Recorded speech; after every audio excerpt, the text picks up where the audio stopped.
সকাল সকাল চা বসিয়ে দিচ্ছি। আর আজকে কিন্তু বন্ধুরা তোমাদের সঙ্গে কোনো বাসি কাজকর্ম আর শেয়ার করলাম না, কারণ সকাল সকাল উঠে সব কাজগুলো আগে সেরেই নিয়েছি।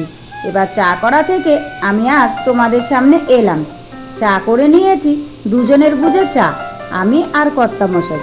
আর জানো তো, চা খেয়েই দেখো ডাল আর আলু সেদ্ধ বসিয়ে দিয়েছি, কারণ আজকে এগুলো সেদ্ধ দিয়ে মেয়েকে ভাত খাইয়ে পাঠাবো। প্রচণ্ড রোদ্দুর উঠেছে, সে কারণে সকালে আর অন্য কিছু খাওয়াবো না। আর এদিকে সেদ্ধ বসাতে বসাতে দেখো মেয়ে ঘুম থেকে উঠে গেছে। ঘুম থেকে উঠে বারান্দায় বসে ব্রাশ করছে। আর আজকেও কিন্তু ও নিজে নিজেই ব্রাশ করছে, আমাকে আর করাতে দিচ্ছে না। আর ব্রাশ করে এই বারান্দাটাই বসেই ও মুখ ধোয়, জানো তো। বলি নিচে নেমে মুখ ধুতে, কিন্তু ও কিছুতেই শোনে না, ও বারান্দায় বসেই মুখ ধোবে। তো ও মুখ ধুচ্ছে, আর এদিকে আমার ডাল আর আলু সিদ্ধ হয়ে গেছে। আমি কিন্তু এখন ভাতটাকে বসিয়ে দিয়েছি। আর জানো তো, আজকে অনেকটাই সকালে উঠেছি। তো যাই হোক, শুভ সকাল আমার প্রিয় বন্ধুরা, সবাই কেমন আছো?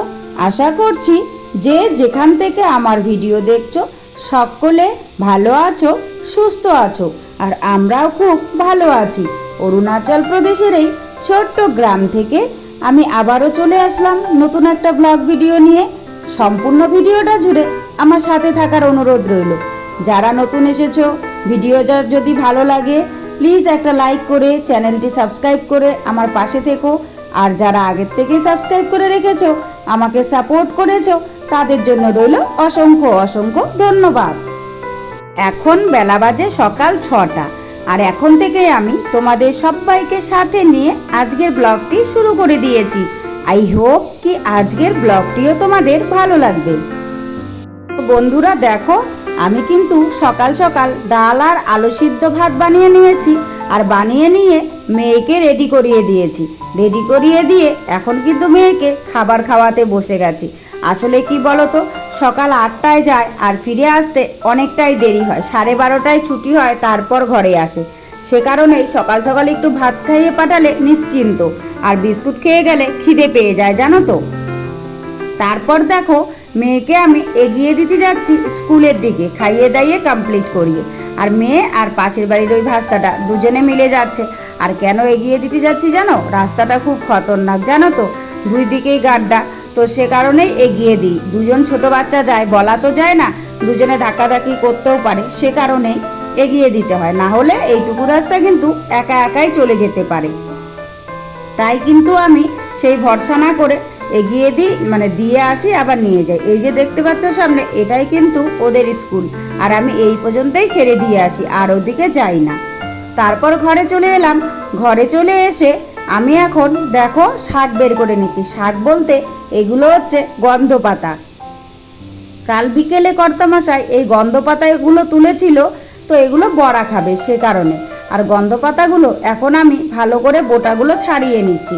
আসলে বোটা শুদ্ধ দিলে পরে ভালো হয় না, সে কারণে ভাবলাম যে বোটাগুলোকে সারিয়ে নিই। এবার বসে বসে আমি বোটাগুলোকে সারিয়ে নিচ্ছি। আর জানো তো, এখন বেছে নিচ্ছি, এখন অনেকগুলোই দেখা যাচ্ছে, কিন্তু যখন ধুয়ে টুয়ে সব বাটবো তখন একদম একটুখানি হয়ে যাবে, জানো তো। আর কর্তামশাই অনেকগুলো দেখা গিয়েছিল বলে বলেছে অনেক এনেছি, আর লাগবে না, এগুলোই আমরা দুজনে খেয়ে শেষ করতে পারবো না। কিন্তু যখন বেটে বড়া করলাম তখন জানো তো একদম একটুখানি হয়ে গেছে। তো যাই হোক, সব পাতাগুলো বেছে টেছে আমি ধুয়ে টুয়ে নিয়ে এলাম। আর কালকে রাত্রিরে অল্প একটু ডাল ভিজিয়েছিলাম বড়া খাবো বলে। তো ডাল বেটে দিচ্ছি আর গন্ধ পাতাগুলো বেটে নেব। তো সবগুলোকে বেটে নিয়ে তারপর কিন্তু বড়া করব। অনেকেই হয়তো গন্ধ পাতা তোমরা কেটে বড়া করো, কিন্তু কি বলো তো, বেটে নিয়ে বড়া করলে বেশ ভালো লাগে খেতে। আর কেটে কেটে বড়া করলে সেটা একটু ছাবা ছাবা মতো হয়। আর ডালগুলোকে বেটে নিচ্ছি। আর এই শিলনোড়াটা দেখতে পাচ্ছ, এটা কিন্তু আমার নয়, জানো তো, এটা পাশের বাড়ির। কি করব আর, এখানে যেহেতু শিলনোড়া নেই, পাশের বাড়ির থেকে এনেই আমাকে কাজ চালাতে হচ্ছে। দেখি ধীরে ধীরে। আর শিলনোড়াটা জানো তো অনেক দিন হয়ে গেছে, আর এই শিলনোড়াটায় আশেপাশে অনেকেই নিয়ে যায়, আর ধার করা হয় না, জানো তো, সে কারণে স্লিপ করে করে যাচ্ছিল। আর শিলটা যে দেখতে পাচ্ছ, শিলটা খুবই ছোট, ধরতে খুবই অসুবিধা হয়। দেখো কিভাবে ধরেছি। তো যাই হোক, ঠেকা কাজ তো চলে, তাই না বলো। তো এটা হচ্ছে এইভাবেই বেটে নিতে হয়। আর সবাই না কষ্ট করে এভাবেই বাটে। আর অন্য শিল যদি নিয়ে আসা হয় তাহলে এটাতে সেট হয় না, কারণ এই শিলটা দিয়ে বাটতে বাটতে মানে এই জায়গাটা একটু গর্ত মতো হয়ে গেছে। দেখো দুদিকে উঁচু, মাঝখানে গর্ত। অন্য শিল আনলে এটাতে সেটিং খায় না, সে কারণে কিন্তু কষ্ট করে এটা দিয়েই বাটা হয়। এই কাজটা করতে হতো অনেক আগে, মানে প্রথম প্রথম দিকে এই শিলটা দিয়ে না বেটে একটু বড় ধরনের শিল দিয়ে বাটলে হয়তো ভালো হতো। আর দেখো পাতাগুলো না খুব শক্ত, জানো তো, বাটাই হচ্ছে না। সে কারণে আমি একটু শিল দিয়ে থেতো করে নিলাম। থেতো করে নিয়ে তারপর আমি দেখো বেটে নিচ্ছি। তো সব পাতা আর ডাল আমি সুন্দর করে বেটে নিয়ে রেখে দিলাম। রেখে দিয়ে দেখো এবার আমি আবারও বসে গেছি সবজি কাটতে। আর এখন কিন্তু কোনো অন্য সবজি কাটছি না, এখন কাটছি কচু। আসলে কি বলো তো, পাশের বাড়ির এক দিদি আমার কচু শাক নিয়ে খেয়েছিল, বলেছে খুব টেস্টি হয়েছে। তাই ওই দিদি কিন্তু এই কচু শাকগুলো তুলে আমাকে দিয়ে গেছে আর বলেছে আজকে যেদিন বানাবে আমাকে একটুখানি দিও। তো সে কারণেই কচু শাকটা আজকে বানাবো। আজকে ওই কি বলে গন্ধ পাতা আর ডাল একসঙ্গে করে পেঁয়াজ টেয়াজ দিয়ে বড়া করব, আর কচু শাকটা করব ড্রাই ফিশ দিয়ে, মানে শুটকি মাছ দিয়ে। আর শুটকি মাছ দিয়ে কচু শাক খেতে জানো তো খুবই ভালো লাগে। আর কচু শাকগুলো বসে বসে কাটছি, পাতাগুলো কিন্তু ফেলে দেব না, কারণ কচু শাকের পাতাগুলো আগামীকালকে শাক করব।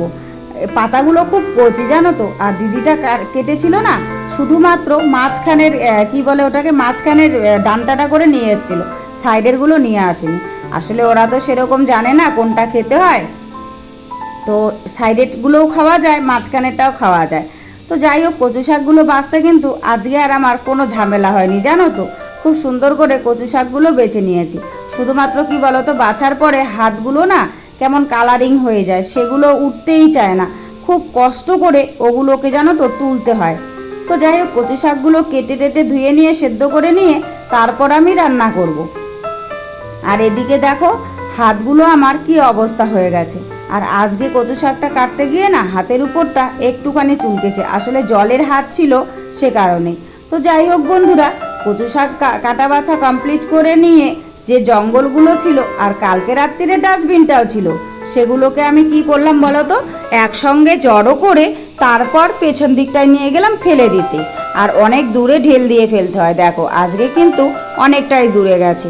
আর এদিকে দেখো আকাশটা অনেকটাই খারাপ করেছে জানো তো। তো এরই মাঝখানে আমি রান্নাবান্না সব কমপ্লিট করে নিয়েছি। রান্নাবান্না সব কমপ্লিট করে দেখি খাওয়ার জল ফুরিয়ে গেছে। তাই কিন্তু এই কয়েকটা বোতল নিয়ে আমি চলে গেলাম ঝর্ণায় খাওয়ার জল নিয়ে আসতে। আর বেশি বোতল নিতে পারিনি জানো তো, ঝর্ণাটা যেহেতু অনেকটাই দূরে, সে কারণে 4টে বোতল নিয়েছি। 3টে এই প্লাস্টিকে আর একটা হচ্ছে আমার হাতে। তারপর জল নিয়ে এসে ঘরে জলটা রেখেছি। কর্তামশাই ফোন করলো, বলল চাবিটা নিতে ভুলে গেছে। তাই আমি কর্তামশাইকে এই যে গাড়ির চাবিটা দেখতে পাচ্ছ, এটা কিন্তু দিতে যাচ্ছি এগিয়ে। ওইদিকে এগিয়ে আসছে আর আমি চাবিটা নিয়ে এগোচ্ছি। আর ওই দেখো কর্তামশাইকে দেখা যাচ্ছে। আসলে কোথায় যেন যাবে স্যার বলেছেন, তো সে কারণে তাড়াহুড়ো করে কিন্তু চাবিটা নিয়ে গেল।